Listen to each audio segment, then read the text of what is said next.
us ensenyo una miqueta com és aquesta camper per dins. Ara tenim el llit de baix ja muntat. Això són els seients que es fan abatibles i es posa un matràs a sobre. I tenim el seient de dalt, el llit de dalt, també amunt, de manera que hi cabem de peu. Aquí hi ha una mica de rebost, aquí tenim coses guardades, hi ha molts armariets. Aquí hi ha la pica, que mireu com funciona de superbé. Després també tenim aquí els controls, l'aixeta de fora, després us ensenyaré l'aixeta de dins, engegar i parar, les llums, que van superbé, i això és el termostat per la calefacció.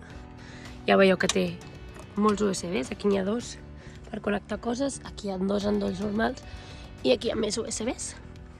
Aquí tenim un calaixet, aquí guardem la cuina, que ara la tenim a fora, que és de gas, i la nevera, que és petiteta, però vaja, per un parell de dies podem portar coses. Ara tenim els 2 seients a davant, aquest el tenim girat per pujar amunt i aquest també es pot girar, de manera que aquí pot anar a la taula, després ja ho muntarem, i si un dia plou o si volem fer interior, doncs aquí caben 2 persones i aquí 2 més. I des d'aquí dalt us ensenyem com es baixa l'altre llit.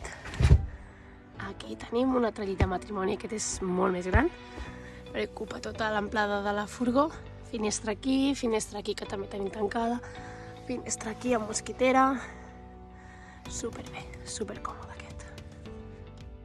Aviam, exteriors.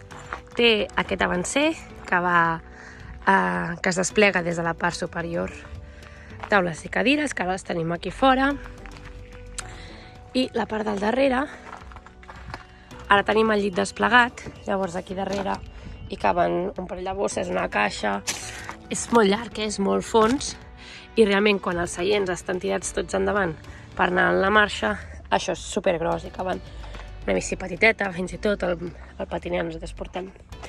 Llavors, estanterietes aquí, un armari aquí, un altre armari aquí per deixar cosetes, i la cirereta del pastís, que és aquesta dutxa.